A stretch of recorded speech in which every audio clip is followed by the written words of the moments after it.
generations to come.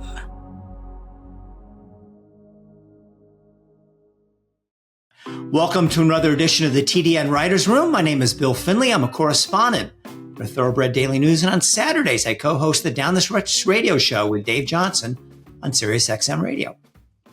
Good morning, guys. I'm Randy Moss with NBC Sports and the Buyer Speed Figure team.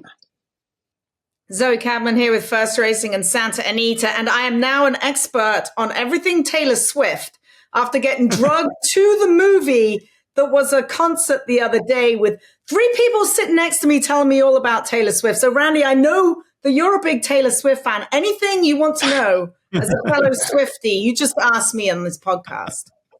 Zoe, I went to the movie also 2 nights ago with my wife. How about that? I enjoyed it. It's pretty phenomenal how talented she is.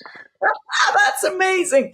You're left out now, Bill. We're already I have not seen it, will not see it, don't care. Travis Kelce, who cares? Come on, enough and this is enough. I want to remind you that this week we are brought to you by Keeneland, and we're very happy to have them sponsorship. Well, some huge off-the-track news this week, and I can't say it, to me, a total surprise. Frankie Dettori is back. Yes, he announced that he is not going to retire at the end of the year, and as a matter of fact, he's going to start riding again at Santa Anita, the winter meet, starting on December 26th. And so far as his plans afterwards, he really left that open. He doesn't look like he's in any hurry to retire. He wants to ride in the Kentucky Derby. He talked about riding in the U.S. Maybe throughout the year. Great news for the United States racing, great news for racing in particular. And I guess my thought about this is, why not? In 2023, he had a really good year. He's 52 years old, but he was third in the jockey standings at Santa Anita with 26 wins. He won at an 18% rate, won 4 stakes races. One of his goals is to get a Derby horse. Bob Baffert is certainly the guy he's going to try to align himself to do that. And you know what? It's so cool to have Frankie Dettori back, especially if the bulk of the year he's going to be riding in the United States, Randy.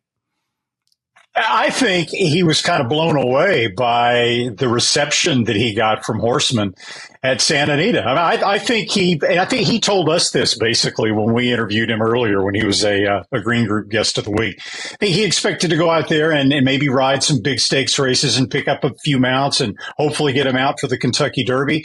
Heck, I mean, he was killing it out there. So if you can be that successful, you can live in Southern California this year or next year. He can spend the summer at Del Mar. Maybe you can come up with the Kentucky Derby horse.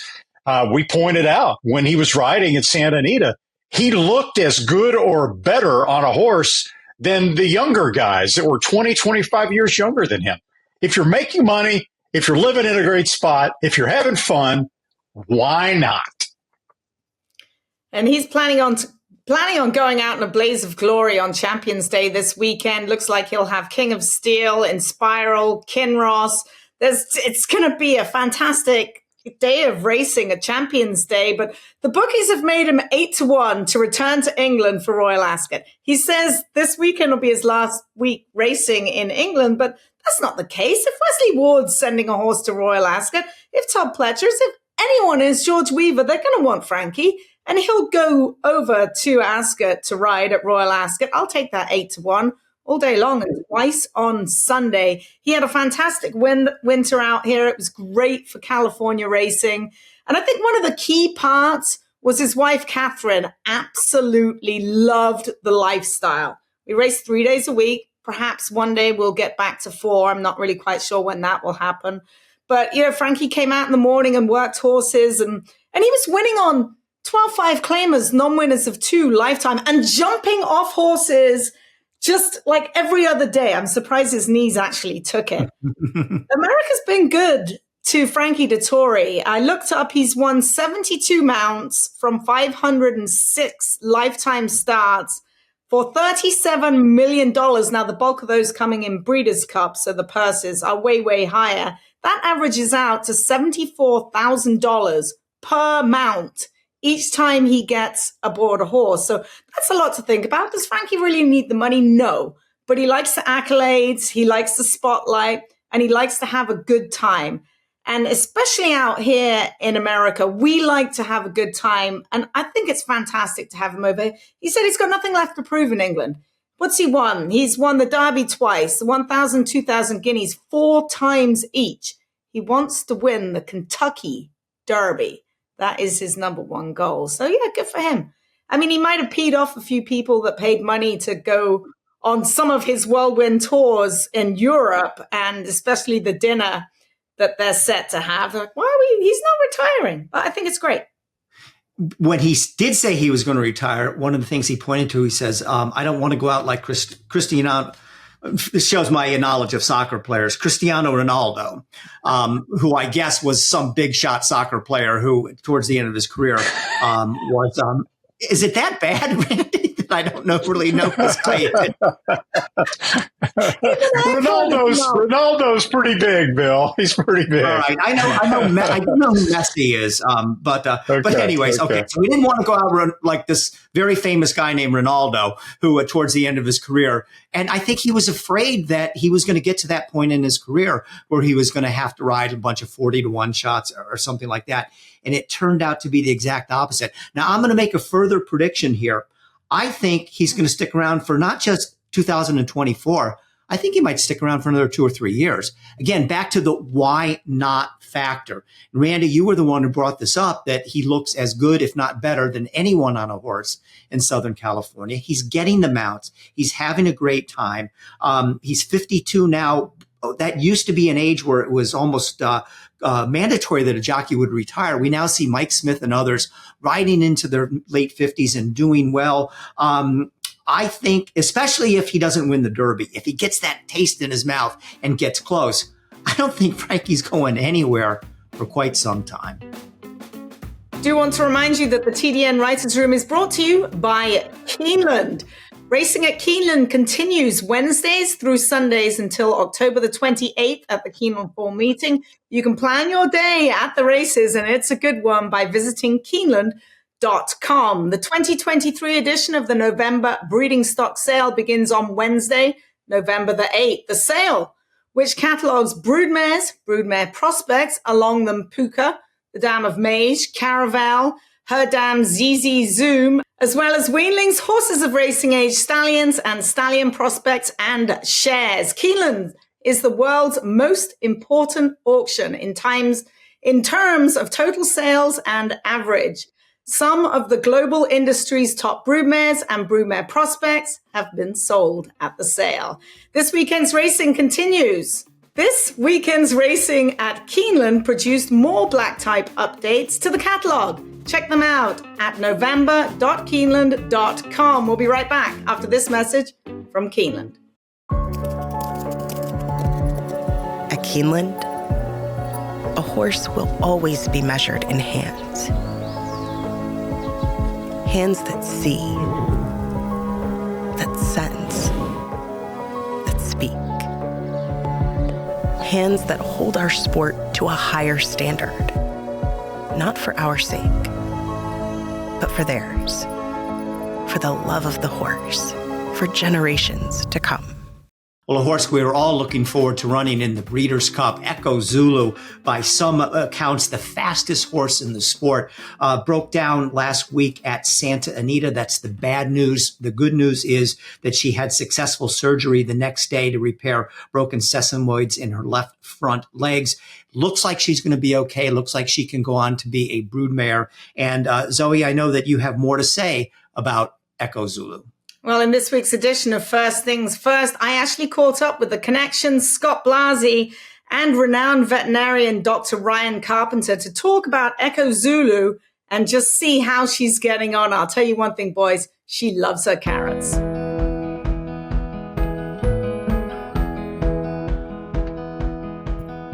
Dr. Ryan Carpenter did the surgery. He's one of the best in the land.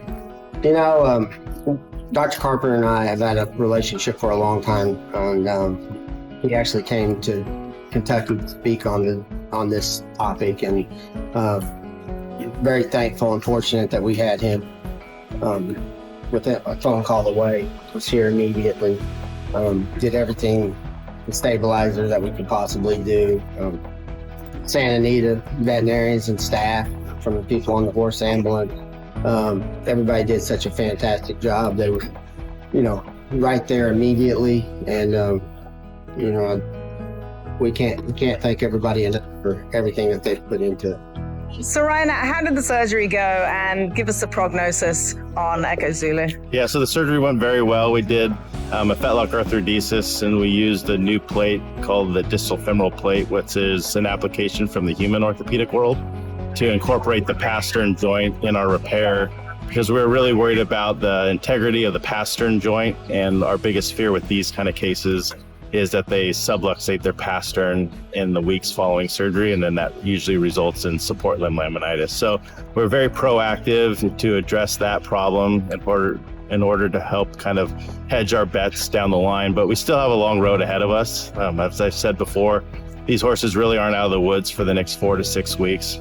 There's a lot that can go wrong, but we take each day by day, and so far she's done really well. She looks great. Bearing equal weight, using her casted leg well. So we're very encouraged initially on how things look. And so we'll keep our fingers crossed that we continue to have positive days, and every good day is one day closer to a successful outcome. In your opinion, knowing the kind of champion she is, what kind of patient is she? She's been awesome. One of the things that I look for, honestly, right out of the gate is, do they lay down? And she spent a lot of time laying down initially, and she's even spent a lot of time laying down after surgery. She's up using her leg a lot more, so she's a lot more comfortable, but she still lays down and sleeps at night, takes care of herself. And really, when you're talking about these horses that are developed laminitis, the best thing for a surgeon is a horse that lays down, because they just unload their legs, they take the weight off, they let the blood flow get to their feet, and that's just a real positive thing for us. So hopefully she continues to do that in the coming weeks, and that'll bode well for us in the end. A lot of people may have a heart attack when they hear laying down, because we hear horror stories about horses having accidents getting up. Yeah, so the accidents they have getting up are usually related to general anesthesia. And so you got to remember, these horses are asleep. They're often uncoordinated when they get up. But if you look at a horse that stands up in a stall, it's actually a very slow, methodical process. They do it all the time. I mean, horses lay down most of the time every day, and they get up really well. And you watch them, and a lot of times they'll protect their casted leg. They'll do stuff to help protect themselves. And so the laying down in the stall, in the barn, is a good thing. God, she looks pretty comfortable. Well, we're on day 3. She's very comfortable. She's getting around her stall well. She's getting up and down well. She's got a very good appetite. Loving some carrots. She's pretty smart, so she's been laying down, which is a good thing, right? Yeah, which is what we want. She sleeps well at night, and it's just a day-by-day thing. We'll change her cast in 5 days, and hopefully after that, we'll get from 1 week to the next. Unlimited carrots, I take it. All she wants. All she wants, and she deserves it.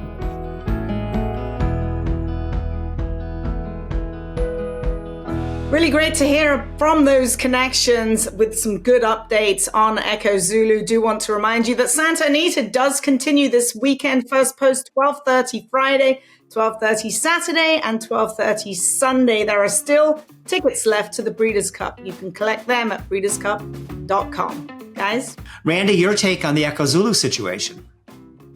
Well, hopefully it'll have a happy ending. She's definitely not out of the woods, as the veterinarians say. It's 4 to 6 weeks typically before you can, really be super confident that everything's going to be okay. We've seen these things that can turn around in an instant with laminitis or something like that. So fingers crossed that Echo Zulu comes out of this okay and is able to be what Steve Asmussen said, a good mama.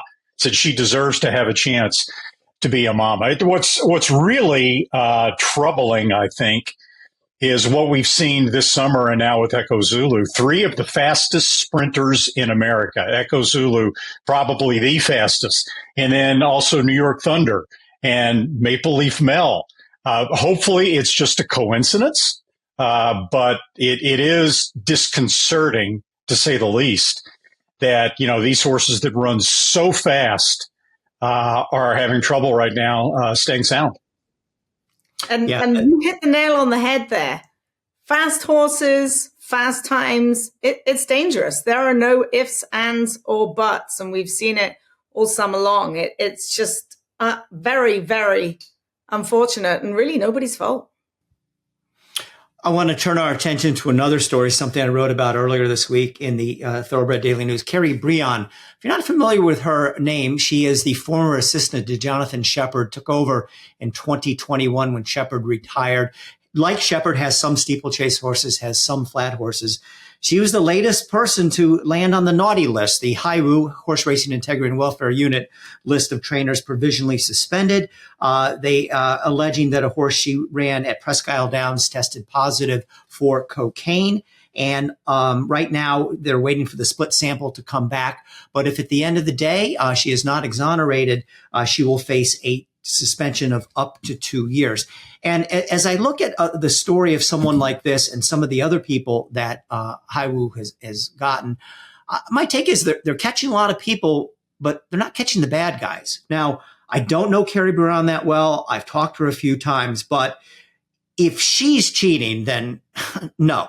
Let's put it this way. This is the type of trainer you just have to use some common sense. She's a good trainer. She wins about 13% of her starts. She came up under Jonathan Shepard, somebody who, when it comes to integrity, is the best there was, among the best there was in business. Gets a cocaine positive. You have to worry about environmental contamination. And when a Carrie Bron of the world is facing 2 years off of her career, I don't know what the answer is here, but something isn't right. And there's just so many people on this list that are people that you look at their records, you look at their reputations, they just don't show any outward signs of being people that are quote unquote cheaters. And then when it comes to the guys that, win 28% and then they win 40% off the claim, and I'm not going to name any names, but just about everybody knows who I'm talking about. You could, pick out a list of 8-9 trainers. They're not catching them. Something's not right here. And at the end of the day, I hope that Carrie Bron, can I be sure that she didn't cheat? No, but you got to use some common sense here. And that's what's not part of the equation. And I think HIWU/HISA is getting a lot of people that really haven't done anything to warrant the kind of penalties that they're facing. Well, look, I think you know where I'm going with this. There is an investigative wing of HIWU and of HISA that hopefully when it really gets rolling, will catch some of the guys that you're talking about that may be cheating with substances that detected by testing. But look, when HISA and HIWU first got going, one of the primary complaints in horse racing was that the current testing protocols were inadequate.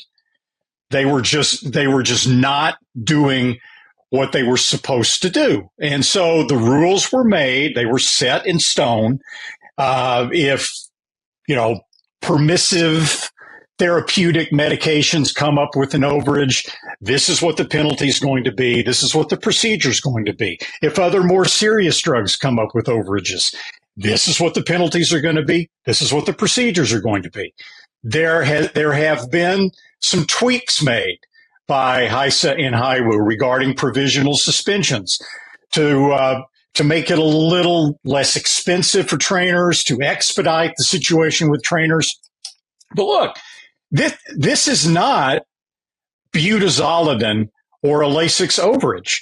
This is a positive test for cocaine, for crying out loud, right?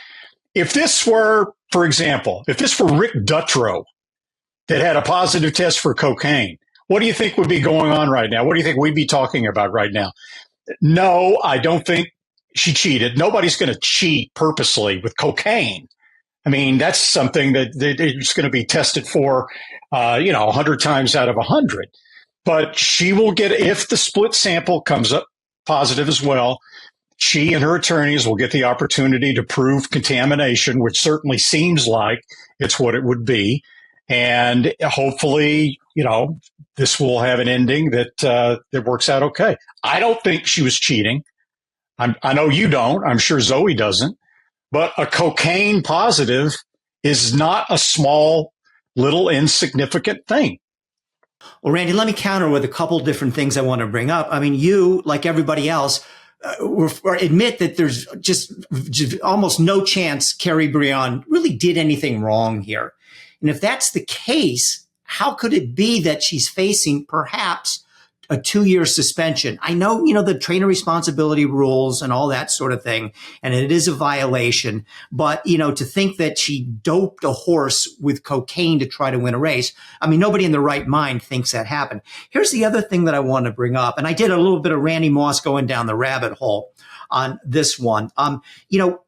The punishment needs to fit the crime. And I think a lot of these serious suspensions that Hai Wu is handing out, are suspensions or violations that merit a 2-year penalty. So I checked with the ARCI, and the last time this happened in Pennsylvania, the last time a horse tested positive for cocaine in Pennsylvania was in 2008. So it hasn't happened in 15 years. And now, while Carrie Bron is facing a possible 2-year suspension, the trainer, I didn't get a name of that. There was no suspension, no loss of purse, and the person was fined $750. So that's how the system treated this offense pre-HISA, now compared to the way HISA/Hai Wu is throwing the book at the person. But that's the kind of stuff that we didn't like, right? I mean, there wasn't enough of a deterrent at these places around the country for positive tests. I mean, if we want a system that is consistent to everybody, then and we want a system that treats a cocaine positive as a fairly serious thing, then it's got to be the same across the board. We can't let that much wiggle room come into the system, or else you're going to have jurisdictions that say, oh yeah, this guy, he's a leading trainer. We really don't need to be suspending him. So let's kind of take it easy on him. The penalty's got to be the same for everybody. The chance to prove that it's contamination and that you're innocent has to be the same for everybody. It has to be expedited. I think they've done that. And hopefully, Carrie Bron, if she's innocent, and we think she is, will be able to make that work. Oh, I mean, Zoe, maybe you've got a different opinion from me. Let me just jump in one more thing before let Zoe go. No, I totally agree. So in an offense like this, whether it's Todd Pletcher or the lowest trainer on the rung at Finger Lakes, I think something along the lines of a 7-day suspension would be perfectly appropriate for something like this, not 2 years. Zoe, help me out here. I'm not sure a 7-day suspension for a positive of cocaine would be warranted. I mean, at some point, you have to draw a line. What is contamination? What is not? Now, we're talking picograms. A picogram is 1/trillionth of a gram, for those of you that have been hiding under a rock. Now, when they test horses, it is a picogram in a milliliter of blood. Now, say your horse tests positive for 7 picograms. So that's 7 picograms per 1 millimeter. There are 50,000 millimeters of blood in a horse. So 7 times 50,000, I can't do the math sitting right here, but you can do the math. That would be a whole body of a horse. So we have to figure out the measuring and the picograms and say when enough is enough. You have to draw a line at some point. And I think this is going to be a whole learning process. But 7 days for a cocaine violation is not going to cut it. That's not the look that we're trying to send forward. And I know it's possibly contamination, and she will get a chance to prove that. Boy, I hope I'm never in a case where you two are on the jury. I'm in big trouble. Stay away from that cocaine, Bill. Yeah, unfortunately, that's not a problem here. So, anyways, all right. So we'll keep you up to breast on the Carrie Bron situation and see how this works out. And we'll watch as see if justice is blind or not. As Hai Wu gets Carrie Bron to top their list now of someone else suspended for something they probably don't deserve to be that suspended for, but that's okay. All right. The TDN Riders Room is brought to you by the Pennsylvania Horse Breeders Association. A couple of big Pennsylvania bred results this past weekend. First of all, Witty, Pennsylvania bred, Owned, trained by Liz Merriman, was the winner of the Maryland Million Turf Sprint. That was on Saturday. Woody is a 4-year-old. He's a half-brother to Caravel, and he's now earned just under $500,000. And speaking of Caravel, we'll talk about her a little bit later, but she just missed in the Franklin Stakes at Sunday on Keeneland. She was trying to go back-to-back in that race. She finished second as the 3-5 favorite. So big sister got beat, but little brother managed to win. Both Caravel and her dam, ZZ Zoom Zoom, scheduled to be sold at the Keeneland November sale. And don't forget the last leg of that 2-year-old $1 million Pennsylvania sired, Pennsylvania bred stallion series will be December the 27th. 2-year-old colts, 2-year-old fillies. The distance is now up to 1 mile and 70 yards for both races, and the purses are up to $200,000. Check the PABred.com website to make sure your 2-year-old is nominated. If not, contact the Pennsylvania Horse Breeders Association. That's an email of info@pabred.com. The PA Horse Breeders Association presents the Pennsylvania Stallion Series. 6 races for PA sired, PA bred 2-year-olds at Parks. 2 $100,000 contests at 5.5 furlongs. On August 21st, PA Day at the races. September 23rd, PA Derby Day has 2 races at 6.5 furlongs, both with a $150,000 purse. And in December, 2 races going long, each worth $200,000. For more, go to PABred.com. The TDN Writers Room, brought to you by the Fast Sires at WinStar Farm, the sponsors every week of our Fastest Horse of the Week segment. This week's spotlighted stallion at WinStar will be Constitution, and what a year he's had with his 2-year-olds. He had another 2-year-old stakes winner this past weekend. Tripolina beat the boys in the display stakes at Woodbine. She's now 2 for 2. She was also entered against the females in the Glorious Song Stakes. Scratched out of that one to run against the boys. We've seen that as a prevailing theme at Woodbine this year, this summer and fall, where the fillies, the 2-year-old fillies, are faster than the 2-year-old colts, and Tripolina proved that again this past weekend. Constitution now has 22-year-old winners this year, 12 of them first-time starter winners. He has more juvenile winners than any sire in North America. Now, the fastest horse of the week, if you watched the Dixiana Queen Elizabeth II on Sunday at Keeneland, you saw Maj, trained by our friend Saeed Ben Saror, go wire to wire in the QE2. For the Godolphin stable, Maj earned a buyer speed figure of 99. She reportedly now is being considered for the Breeders' Cup Mile against the boys. So Maj at 99. Buyer speed figures, our fastest horse of the week.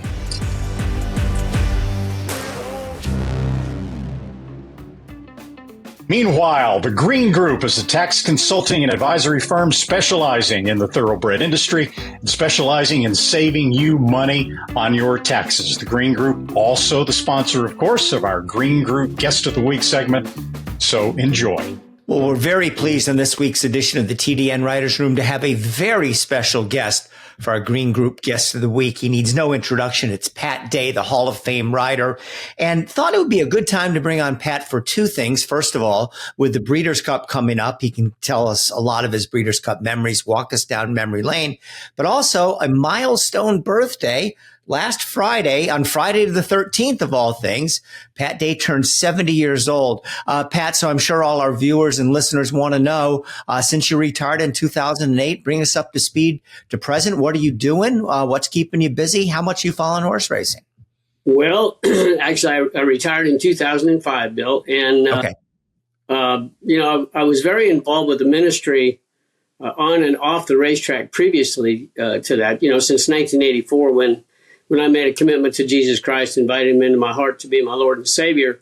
I told people what I was doing after I retired was not unlike what I'd done before I retired, except I was doing it without the added distraction of a full-time career. And was very involved and have continued to be very involved with the chaplaincy on the racetrack. And then I've been very privileged to have opportunities to speak at area churches and youth groups, Fellowship of Christian Athletes, and other events. I just shared my testimony about the joy of having a relationship with the Lord. And then, unfortunately, in 2021, my wife had a stroke. And so she's recovering from that. and I've had the distinct privilege and honor of being her caregiver. And so that has taken up a bulk of my time, though I still have the opportunity to do some guest speaking as long as it's, in close proximity to the house. And in answer to your question, have I followed the races? I'm not real closely, Bill. I watched the Triple Crown. I watched some of the prep races coming up, up to the Derby, Preakness, Belmont. And then, of course, coming up to the Breeders' Cup next week. Been watching the races a bit. Always an exciting time of the year. And of course, the Breeders' Cup is that's the second only to the Derby, in my opinion. Although the money is significantly greater. I think if you talk to anybody that's won a Breeders' Cup and hasn't won the Derby, they'll tell you they want to win the Derby. So. Right. Absolutely. Well, Pat, I'm delighted to have you here. It's been a long time since I actually saw you, but I want to ask you, how was that 70th birthday? I believe, was it a bit of a surprise with a theme? How did they manage to surprise you? My wife and daughter, my wife Sheila and my daughter Irene, and obviously everybody that was involved done an excellent job of keeping a lid on it. My daughter duped me into believing, because they held it at the local VFW here in Middletown, and my daughter had me believing that in some way or another she had been she was getting a certificate to go to VFW or something. They were honoring her that evening, and so we were going to meet there to experience that, watch her get that, and then go to dinner at 6:30. And when I walked in, everybody was there, and it was overwhelming to say the least. When I opened the door and my daughter was like, surprise, and I was just captivated by the look on her face, and didn't see any of the others. They were just kind of blurred in the background at the moment. But then as I looked around and I seen who all was there, some great fellow riders were there. My wrestling coach from high school was there, him and his wife. Friends from near and far, family from near and far. And it was just an extraordinary evening. I got to tell you, the 70 is pretty special. Was it a 70s theme as well? Were people dressed in 70s garb? Yes, it was. Yes, it was. A 70s theme with the 70th birthday. So it was a great way to rock in number 70. I'll tell you what. It was exciting and overwhelming, to say the least. That's terrific that your loved ones went to such great lengths to give you a very special day. All right, Pat, let's talk Breeders' Cup. And 1984, Wild Again, Pat Day wins the inaugural Breeders' Cup Classic. And if you look at your record, you were doing well up to 1984, but you didn't yet become the superstar rider that you became in later years. How much did that win mean to you? How much did it mean to your career? And did you know at the time, because it was only the first Breeders' Cup, just what a big deal this was? No, I could not have ever guessed that. First of all, I remember when they first started talking about the Breeders' Cup, $10 million, 7 races one day. I'm going, not in my lifetime. And then it came to pass, and I was very fortunate to get the mount on Wild Again. And he ran the race of his life, in my opinion, and subsequently won that first race. What that meant for my career was monumental. And I believe that it came to, first of all, let me back up. In January of 84 was when I came to Christ. And as you might know, I was a stone alcoholic drug addict and was being highly successful in the midst of that. On January 27th of 1984, I accepted Christ into my life and got set free from that addictive lifestyle. Recognized that God had blessed me with tremendous talent and ability and opportunities, and started treating it with the respect that it deserved. Subsequently, had an incredible year, capped by the victory on Wild Again in the inaugural Breeders' Cup, and that secured my first of, I think, 4 Eclipse Awards. I don't know that you could put a price on just what it done for my career. It was tremendous, and catapulted me to the next level. I started getting opportunities after that to participate in the major races all over the country, and not just participate, but participate on the choice. I was getting on the stock, I was getting the opportunities, and by the grace of God, I was taking advantage of those opportunities, and had a wonderful run for the next 20 years. Wow. Have you been surprised with how far Breeders' Cup has come from that very first one, which in of itself was a novelty right off the bat, but it's just seemingly gone from strength to strength?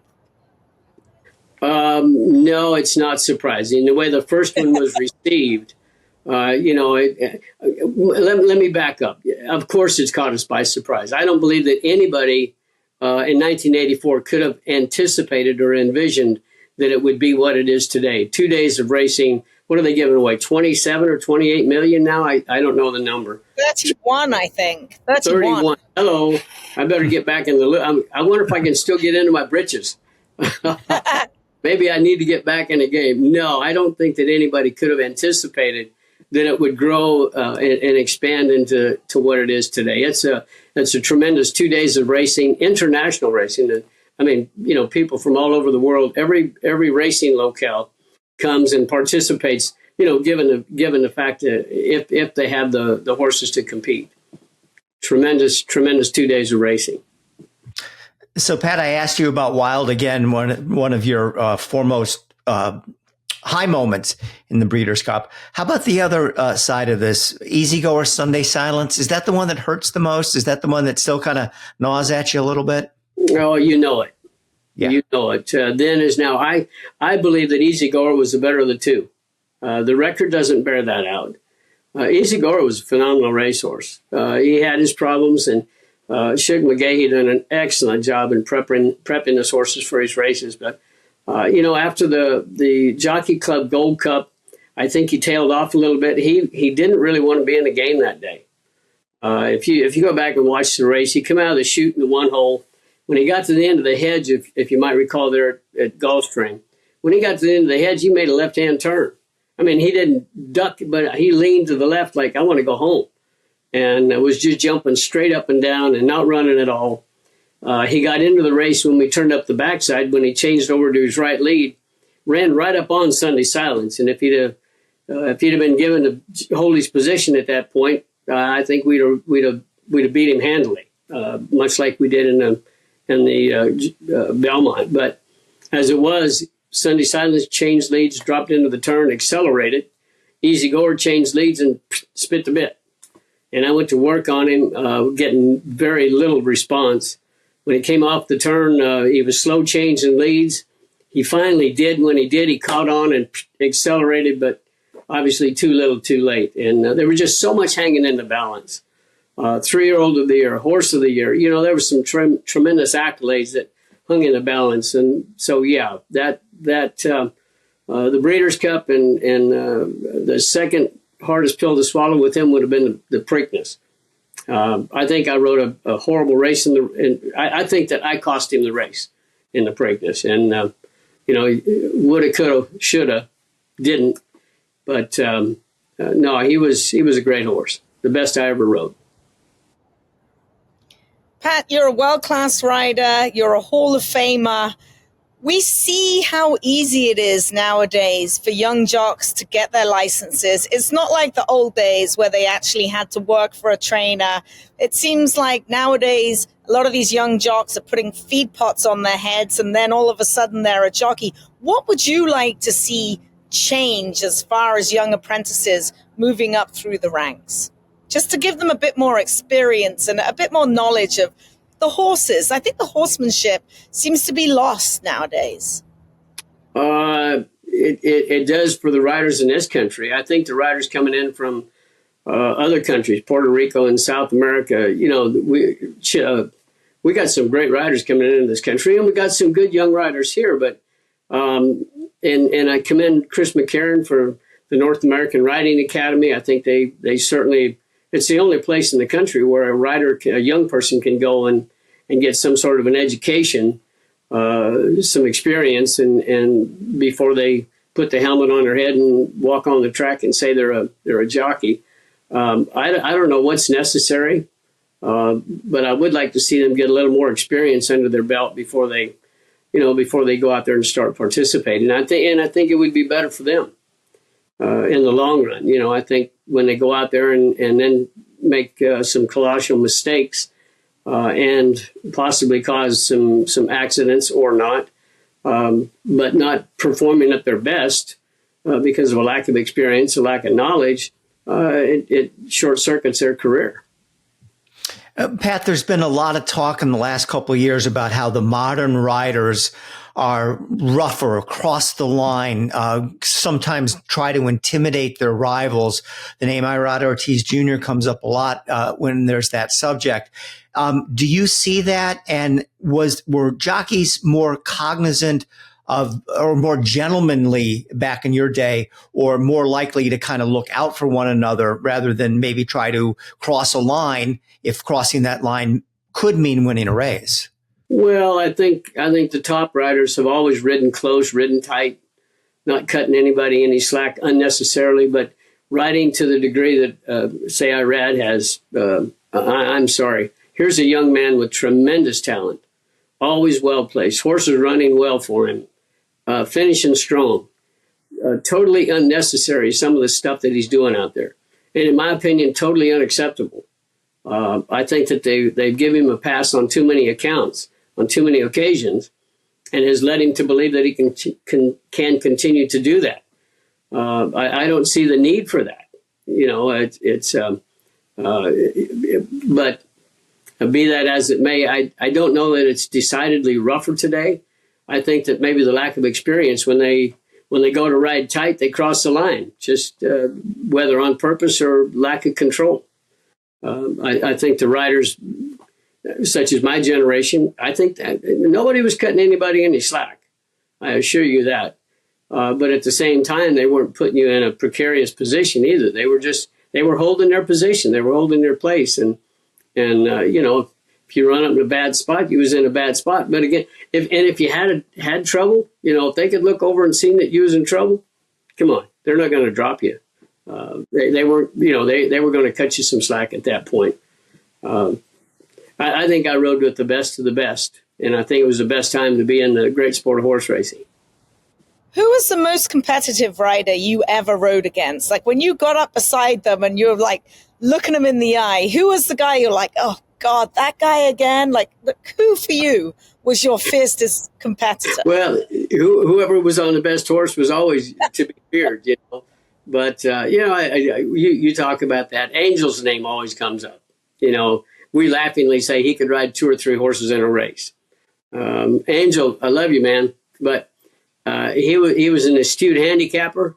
And if he handicapped the race and he felt that you was the horse to beat, he was going to beat you. He felt like if he beat you, he'd win the race. And so he was eligible to do some of those things, but and very competitive. But I think day in and day out, the smartest, strongest rider I rode against on a regular basis was Jerry Bailey. He'd draw up a game plan, and he was able to implement that game plan. Myself, on the other hand, I was an intuitive rider. I rode the way they felt. You know, I mean, I looked at the racing form. Obviously, I had an idea how I thought it would unfold. But when the doors open, you got to ride the race the way it comes up. And I was never able to process the racing form and say, okay, this is what's going to happen, and this is where I want to be, and this is what I want to do. And you know, I look back now, and probably the last major race, or one of them that I rode that I won, was the Bluegrass at Keeneland on a horse called Menifee. And I had ridden him 3 or 4 times previous to the Bluegrass. That afternoon he broke. He was third going around the first turn, good position, up the backside, in the bridle, half-mile pole, spit the bit. Well, Jerry was right behind me. And when Menifee dropped the bit, I just shook him up one time, kind of rattled the reins at him, and got no response. And for whatever reason, I was content to just sit there. Okay, if you don't want to pick him up, you know, we'll let you. I was content to let him go ahead and drop back. Jerry was right behind me. He seen me do that, and he said, well, he's done. Got no response, tank's on empty or something. And so he pulled out and went past me. So now instead of third, I'm fourth. Now we're getting into the turn, 3/8 pole. And so I'm 2 or 3 off the fence, while I just angled down towards the fence. When we got closer to the fence, he went to picking up the bridle. So come to the 5/16 pole, he gets back into the bridle, cuts the corner, looked like a marvelous, smart ride, cut the corner, run up behind the 2 leaders that I'd been on the outside of earlier, run up behind them, ease out, went down the racetrack and won. And I come back in the room, and Jerry looked at me and just shook his head. He said, "I thought you was out of horse." I go, "I thought I was too, Jerry." I was an intuitive rider. Horses wanted to do what I wanted them to do, and when they didn't respond immediately, I was content to let them drop back. And then, I don't know, I was a good passenger, I believe. And horses wanted to do, like I said, they wanted to do what I wanted them to do when I wanted them to do it. And I had an intuitiveness of knowing when to ask them for their best to subsequently be in front of the wire. Pat, a little bit of a trick question here, but do you know where you were on February 24th of 2001 at 3:52 Central Time? AM or PM? That would be PM. I hope AM you were sound asleep. Okay, what was the year again? 2001, February 24th, 2001, 3:52 p.m. Central Time. Oh, I don't have a clue. All right. I didn't think you did, but I wanted to find out, mano a mano, how you fared against Zoe Cadman in your career. And this is the only race I could find, and there might be some more, but the two of you competed against one another that day in the 8th race at the fairgrounds. It was allowance horse you were in to ride a stakes race. And how about this? Zoe beat you. She was next to last, and you were last. So Zoe's got, so far as I can tell, I spent a little time researching this. So Zoe is up one on you, so far as we can tell, Pat. Oh my goodness! That's awesome, Bill. You made my day. I beat Pat Day. You beat Pat Day, even though you were next to last. You beat Pat Day. How about that? And I would guess that we probably come off the turn neck and neck, and she put the hammer down, was determined to do that too. Yes. So Zoe can go brag to everybody that she got the best of Pat Day in what may have been their only meeting on the racetrack. So congratulations, Zoe. Thank you very much. All right. Well, Pat, you've been a great guest. It's so much fun to catch up with you. You're doing great. Happy birthday, and enjoyed going down memory lane with you on the Breeders' Cup. Thanks for being this week's Green Group Guest of the Week on the TDN Writers Room podcast. Absolutely my pleasure. Great to be on with you too. And y'all have a blessed day. Let's all have a safe and happy and wonderful Breeders' Cup week and weekend, and all the best always. God bless. Thank you so much, Pat. As this week's Green Group Guest of the Week, Pat Day will receive a free 1-hour tax consultation from Lynn Green and the Green Group. For more information on how the Green Group might be able to help you, just like they'll help Pat Day, you can log on to www.greenco.com. It was another exceptional week for Kentucky breds in Europe after Justify's City of Troy took home the Group 1 Dewhurst at Newmarket. They are already speaking of him in superlatives. Pun intended, he did win that race as well. Listen to this. The horse just does not get tired. The best since Frankel.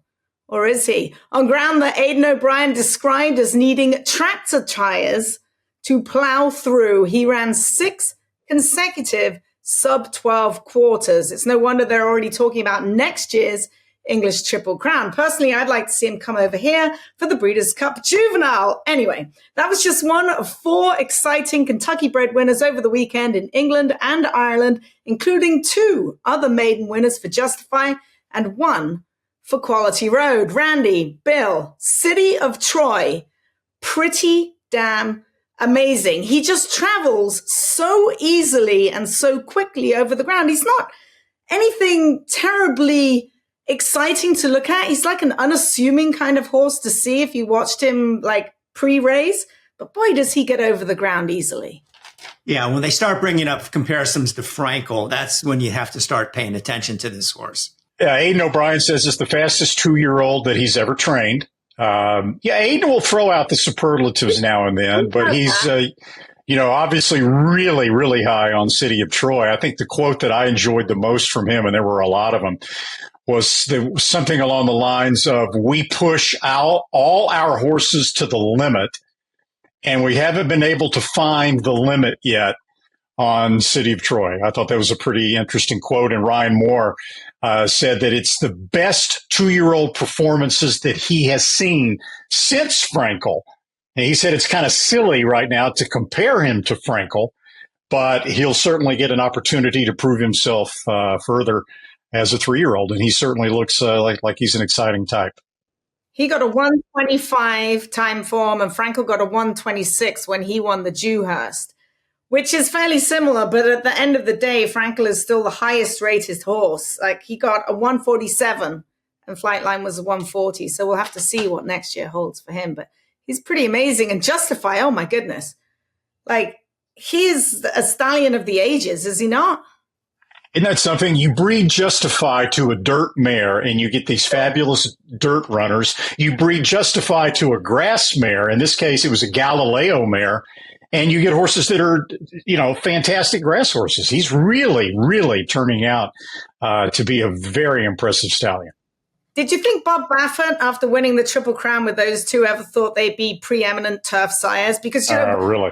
He said that turfs, for the slower horses, or at least he used to, but now these two are going to be like champion turf sires, Pharaoh and Justify. It's amazing. All right, so we mentioned Mauge winning the Dixiana Queen Elizabeth II stakes. One thing that I was surprised, this was Saeed bin Surur's first win in the United States since 2011. I didn't realize it had been nearly that long. We got Randy's thoughts on this horse. Zoe, what's your take on her? Is she good enough to win a Breeders' Cup race? She's good enough to win the Breeders' Cup Mile. That's where she's going, according to Saeed bin Surur this morning. She's a half to Modern Games. We all saw what he did in the Breeders' Cup. So she's bred up, down, and sideways to be a miler. He did say she was about 90% fit for that race. So he feels that she will move on. She's going to love the top of the ground, which is exactly what she's going to get out here. And she's quick. When is the last time that you saw a European almost get run down? I mean, Brendan's horse ran absolutely huge. What was her name? I got it here somewhere. Lindy. Lindy ran a bang-up race to be second to her, and she was faltering perhaps a little bit late, and she'd been off for quite some time, and Saeed simply saying that she needed the run. She'll stay at Keeneland for a while and then ship over here. Also, his 500th group grade 1 win lifetime. So that was probably just needed. And like Randy said last week, how can you not root for Saeed? Right. It looks like they'll have two in the mile as well with Master of the Seas for Appleby. It's going to be Appleby against Saeed. Which one are you taking? Well, I would probably take Appleby right now. But, to Bill's point, the reason why it's been so long between drinks for Saeed bin Surur in America is because of Charlie Appleby, right? All the top Godolphin horses now wind up in Newmarket with Appleby. But it's nice to see Saeed is still in Sheikh Mohammed's good graces to be able to have a horse like this. But what a great weekend for Godolphin as well. You had Bold Act winning the Sycamore with Spencer and Appleby, and then going the next day to New York with Eternal Hope, taking down the Sands Point. So it was Godolphin all the time last weekend. Isn't it always Godolphin whenever they ship over to the United States of America? Okay, one other race to talk about on Sunday at Keeneland, the Franklin Stakes. Caravel, the Pennsylvania-bred, who won the Breeders' Cup Turf Sprint last year, lost for the second straight time as she was beaten in the Franklin Stakes. 2 straight losses. Trainer Brad Cox said he's going on still to the Breeders' Cup. But, I'm not saying she couldn't win, but she's not coming into the race the way she did last year. She's not coming in on a positive trajectory. She's coming in off of 2 defeats. So we'll see if she can repeat in the Breeders' Cup. But right now, off her last race, her odds are going to be, I would think, about the 8-9 to 1 range, Randy? Or is that too high? Yeah, well, no, she was a long shot last year. And she came into last year's Breeders' Cup Turf Sprint off a 92 Beyer speed figure. What did she get in the Franklin on Sunday? A 92 Beyer speed figure. Also, I don't think that she is at her best on a turf course that has given it. Now, she ran well at Keeneland in an earlier turf sprint. I think it was this spring, on a good rated turf course, which is what the turf course was rated on Sunday. But still, I think she's better on really firm turf. And I also don't think she really wants to be 2 or 3 lengths off the pace like she was. It was an extremely fast pace in the Franklin. They went just a tick over 21 seconds flat for the first quarter mile. So yeah, I agree, Bill, that she's maybe not. I mean, she's lost twice in a row as an odds-on favorite. So it's not exactly how you want to see a horse come in to the Breeders' Cup, but I don't think you can draw a line through her quite yet. Okay. Not at all. I don't really believe she lost anything in defeat. You could tell she was laboring over that ground, and surprisingly, Tony Ann and Phil D'Amato, she absolutely loved it, and Phil was surprised. He said he got a masterful ride by Pratt, who followed the leader the whole way and just got up there in time on Tony Ann. So we'll see what happens, but she lost nothing in defeat, and she will love to hear her feet rattle out here in Southern California. It'll be a swan song. She doesn't have to win. She's done enough. She has definitely done enough, and she will have earned a retirement. The TDN Writers' Room is brought to you by XBTV. This week's XBTV Work of the Week is again Arcangelo. Well, last week we talked about his first work over the surface in 1 or 2 and change, whether he looked good or whether he didn't. I think he looks about the same. Take a look for yourself. As you can see, Arcangelo going much, much quicker this week, finishing up in a minute flat for Jenna Antonucci. That's her regular rider, Robert, aboard her. And I got a chance to speak to Jenna this morning, guys, and asked her what she thought about the work. And she thought it was great. She thought she loved the way he spun out of the turn. She said it's the first time that she's seen him come around the turn with such energy, switch leads and finish up. Now, we did agree that perhaps this horse doesn't work quite as well for Robert as he does for Javier Castellano. I looked back through all his works and actually found one with Robert aboard, which is going back exactly a year. And I put them side by side on my computer this morning, and you know what? He looks exactly the same. So that to me is a good thing. He galloped out very nicely indeed. I asked Jenna because I thought maybe he looked a little bit lighter in my eye, and she said he's actually put on weight here at Santa Anita, which is a very good thing indeed, and we'll probably play it by ear. He generally works every 10 days, may have just one little blowout before the Breeders' Cup. Yeah, one of the problems with handicapping by workouts is that there are many problems, but one, good horses always look good. That's why they're good horses, right? I mean, they always give you that look in the morning like, wow, and they're eager and everything. Secondly, unless you watch a whole, unless you have something to compare it with, and you watch a horse's whole series of workouts, it's tough to cherry pick one workout and say, well, I don't think this horse looked very good. It may be the way he looks all the time when he's not being asked, or when he's in his next to last or third to last workout before a race. It could be a trainer pattern, right? And thirdly, you can't go by what trainers say about workouts because they never tell the truth. They always say, oh, the horse was great. Horse looked fantastic. I'm pleased. I couldn't be more pleased with the way he's coming up to the race. And then they walk around the corner. Damn, I wish the horse would work better, So, but in this case, what I have to do is I just have to trust the trainer. And Jenna Antonucci has shown that she is very much in tune with Arcangelo. She's handled this horse impeccably, leading up to the Belmont, leading up to the Travers. She's been second guessed all along the way. Was it right to run from the Belmont to the Travers without a prep race in between? She said, I know my horse. I know what he likes. I know the way he's training. He's going to be just fine.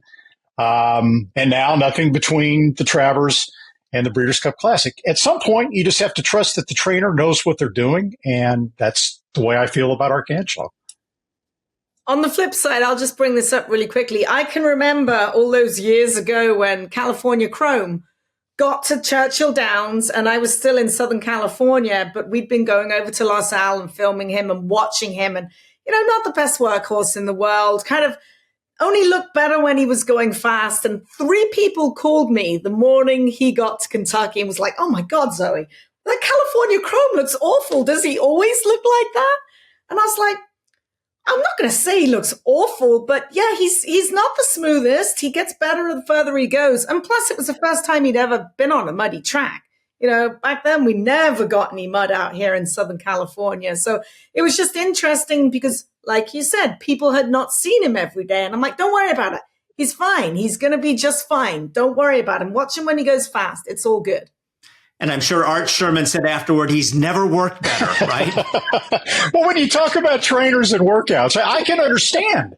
I mean, Bill and I have been, two of the guys holding notepads and tape recorders and part of a scrum talking to a big time trainer after a workout. And if the trainer is disappointed in the way the horse works, the last thing he's going to do, really, almost every trainer, is stand there in front of a group of reporters and TV cameras and say, I just didn't like the way he worked. All of a sudden, headlines. Then he's going to be asked about it, every minute, every morning. And, and then God forbid if something happens to the horse in the running of the race, oh, you didn't like the horse in the workout. Why did you run it? It's just a whole litany of bad things that can happen if trainers are honest about how they feel if they're disappointed in a workout. So I can totally understand that. That's just why I ignore it.